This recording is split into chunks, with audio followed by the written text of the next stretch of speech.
Again, my name is Joshua Humbert, and I really appreciate everyone for having me. It's been a while. So a little bit of my background. I received the best training as a practitioner, fundraiser at University of Maryland. Then I moved on to Spelman College after. So I have some higher ed, academic experience, and this is exactly what I would be fundraising for, initiatives and programs. I sat in the central office and I've done campaigns. So I'm more of a campaign specialist when it comes into how do you build a campaign, how do you sustain it, and how do you close it out, right? So I'm a bit of a closer when it comes to campaigns and philanthropic strategy. So higher ed has really been like the passion that's really got me into just the academic side of being a philanthropic strategist. So I went to Indiana University. I got my master's in philanthropy. There is such a thing, right, from the #1 school of philanthropy. I think I'm still holding the record of one of 7 black males in the world that has a master's in philanthropy. So I could take it down to 14th century gift giving all the way to American politics and everything in between, right? So a little bit about me, background.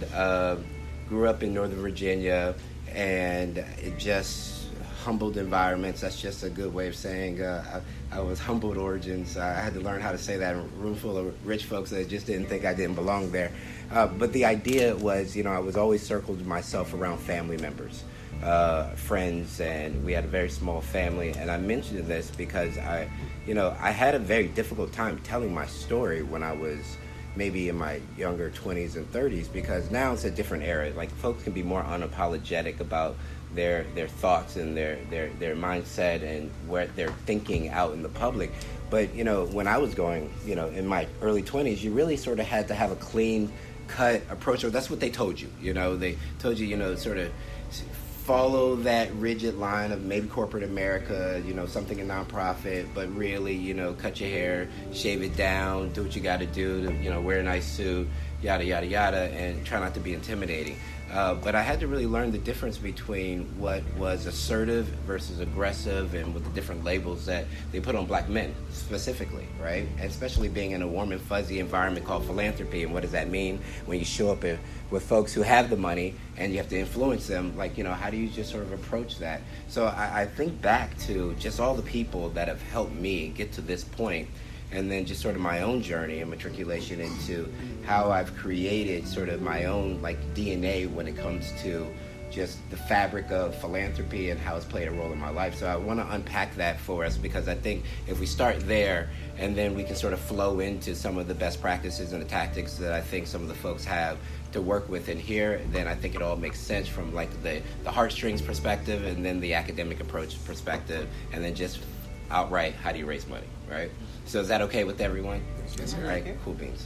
All right, so the family was so important, long time. I'm sorry. No, mother was a minister, learned great values, but she couldn't still keep me out of trouble, right? And by the grace of God, I think that, education was a big deal in that. So I always had a knack for doing well in school. It's just when I left school, I always used to get in trouble, right? Back then, just being less, it was just so much more less forgiving when you made a mistake, even now, right? So, fast forward that, I took some of those examples of what it meant to sort of just skate through the, just my skin or my shirt on my back, and just sort of what that forged me into thinking that I wanted to go into philanthropy. But really, to be honest, it was the money. So I got out of school, went director. First time I almost got a trespassing charge trying to get a job at Merrill Lynch. I saw these guys walking through the door, and they looked so great in suits. And I said, what in the world do you do? They were like, oh, we're investment brokers. And I was like, I think I'm going to do that. Yeah. So and that's how it came about. That my boss would send me to these board meetings that were long and boring, but he reminded me that I was poor and I didn't have a book of business. So I needed to find people with money, and I think, I didn't know at the time, board of directors pretty much solved that problem for me. And then I started sitting on more boards and being his proxy and learning and helping them with their investments. And then it brought me to, I really want to do something different with my life. I don't want to be broke, but I definitely love the finance, the development, the people, helping out. And then from there, I just became, all into philanthropy. The idea is I just love seeing people win. but I did not understand the mechanics of how to help people win. And I knew if I could just sort of put myself in the gap, that, you know, maybe that would take care of it, but it's not enough. Like, literally, I think helping and being in education, it's one thing to help someone reach the mountain, but what side of the mountain are they going up? It's a different story, right? So I found that, you know, you can work for the best company in the world, and you can say, I want to work for Merrill Lynch, but then if you find out that you're on the wrong side of the mountain at Merrill Lynch, you'll never really reach the top, or at least where you think you're going to be. But most people, they think that when they get at a job, they'll be like, I can move around. Like, you know, I can get my foot in the door and I can move around. But to be honest, it's so competitive in investment. A lot of times folks don't meet the top. So I find that exposure really early in education and what you can do, and the folks that you guys are doing here really does work in a lot of ways. The other thought process in that is, from a high level view, is, you know, just being in a space where philanthropy put me in rooms that I never thought I would be in. I've met more CEOs than people who actually work for the companies. They've worked 7, 10, 15 years, and I can tell them more what their CEO or their SVPs are thinking, because philanthropy put me in the room, right? It's hard for someone to be a jerk when you're fighting cancer at a gala at the same time, right? It's like those opportunities really shaped what I would be doing, from a guy who had no book of business, no social capital, and really being able to start rubbing shoulders with multimillionaires and billionaires because of philanthropy. So now we're talking about higher ed. So when I got to University of Maryland, I think there was like 250 in the division. It's huge, obviously, state school, and there was like 3 black males. And I was the only frontline fundraiser, so it was a little difficult, you know. I had to learn things about myself that was uncomfortable, and I had to expose myself to different things that I didn't know that I needed, and, you know, listen to the people who weren't really big fans of mine, right? So, you know, in that same vein, you know, the things that you guys do for the students here, I mean, it really does work. I wanted to unpack what are some of the struggles and strategies you guys need in order to be effective. And I want to come from the idea around social capital, right? Because not all of you have to fundraise, but you sort of need to still know the elements of how to fundraise and things but all that comes with social capital. So my idea is, how do I build social capital? Now, typically I don't give my secret sauce away. And that's exactly what he put. He was like, give us a secret sauce. And I typically say no, because now I'm actually charging for that. If you would have caught me 6 months ago, I would have been a chatterbox. But the idea of social capital has more to do with philanthropy than most people know, right? They spend a lifetime networking. It's like collecting relationships, just collecting relationships. And then what happens? We have a room full of folks who probably have so many LinkedIn friends, so many Facebook friends, but then you ask yourself, are they mutually beneficial? Most relationships for folks aren't mutually beneficial.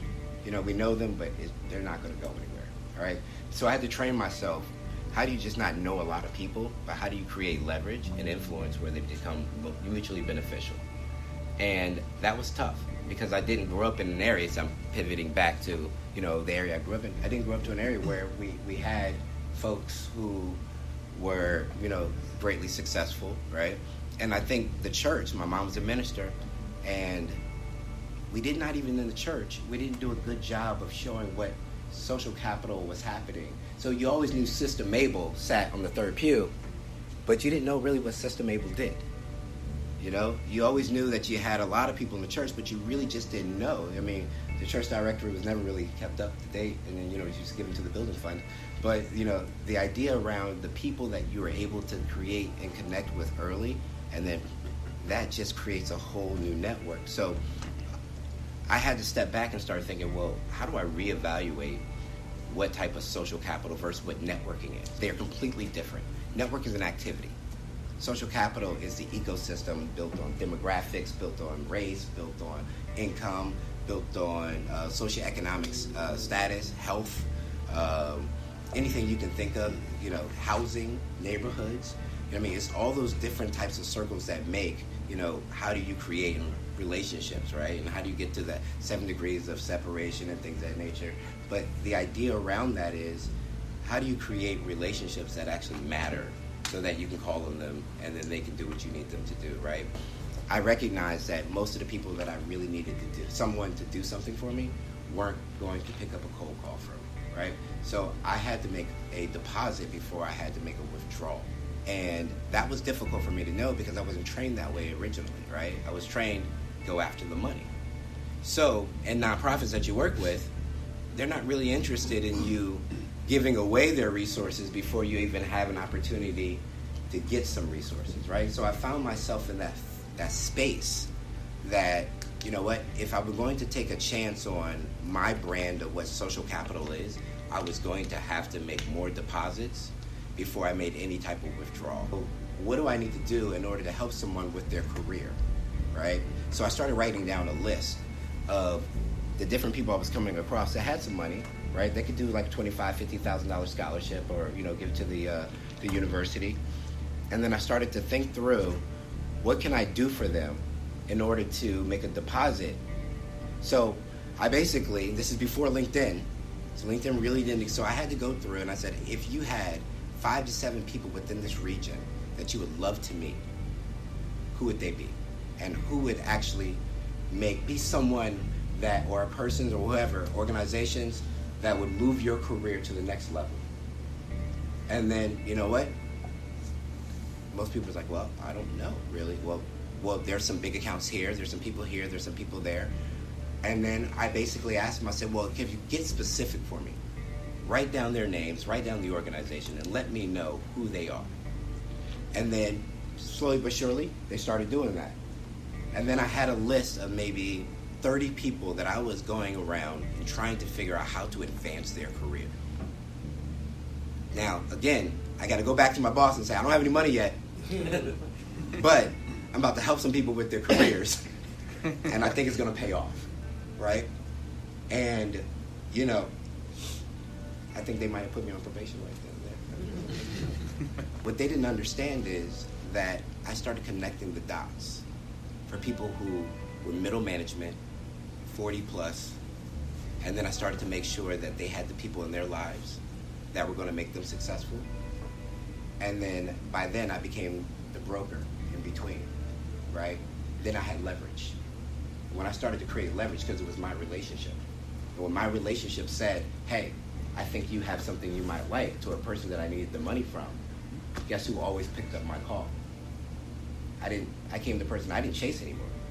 So now I had 30 people, 5 people each, going down that list. I started creating their bonds, their bridges, and their linkages. So your bonds, bridges, and linkages is like an algorithm for social capital. All right? So the studies basically say you got to create your bonds, the folks that are closely to you. Let's not talk about your mom and your dad. Let's talk about people that you have worked with personally, that are in your company, nonprofits, out on the board. You know them. All right? Then you have your bridges. You have people that you might have had some loose affiliation with, but you really don't know that well. So either they're the bridge, or the person that you need is the bridge. Either they're the bridge, or the person that you need, they can help you get to that person, right? Or they just might be the bridge themselves, and you just might do some work to get to them. Then your linkages are people that are sort of on your third stratosphere. You really don't know them, but you might have shared something in common with them, right? The idea is I created a list of bonds, bridges, and linkages for everyone that I wanted money from. All right? And then I went to work. And then I tried to figure out, how do I measure what success looks like for each of them, right? And then all the while talking to them about the program that I was doing, what I had going on, why the program they needed to be a part of this, why they needed to leverage their complete self with when the people they're meeting, and hopefully I was getting someone that was already a donor of the program to be a part of their bonds, bridges, and linkages. So I was infiltrating at all levels, right? So now I own that person, because at every stage of their success for the whole year has something to do with me, has something to do with the program. And that's how I started building social capital. So now I took it from 30, 60, 90, 125. Now I have a CRM close to 32,000 people, right? From all the jobs that I've had. And the idea is, if you can give people what they need, you don't really have to chase them. So the idea is, I had this multimillionaire who's like, you know how you get someone to be comfortable enough to let you watch your kids? I was like, how? He was like, making money. And I said, okay. So I started making everybody money. I started introducing them to people they never knew. I created a philanthropic roadmap for them. And they didn't know it. But now, some of those same people, I've known them for 10, 15, 20 years. And every job that I go to, guess what? They're part of my bonds, my bridges, and my linkages, right? So I gave you a little bit of piece of just where I come from and just how I had to figure that out, because I didn't have it. I didn't have that social circle that most people have, right? Or some people with a silver spoon in their mouth have, right? I had to build that along the way, and it was a lot of energy that came out of it. But now, I think back, I don't have a problem picking up the phone, and it's not the cold calling, it's not the prospecting anymore. I can just really go to people I know, right? Because I've built up that idea of, you know what, I want them to be a part of my life, and I want to be a part of theirs, right? It was from a really genuine space that I really wanted to make a deposit before I made a withdrawal. Those same people are never late on their pledges. Those same people always give them above and beyond, because they know that I'm always good for it, right? And so much of their success is dependent upon, you know, who I'm going to introduce them to next, right? So, you know, and their children, because you can't forget the legacy space of that, right? So, you know, I think that's how a little bit of my secret sauce on that. And I don't normally tell them that, but yeah. Thank you.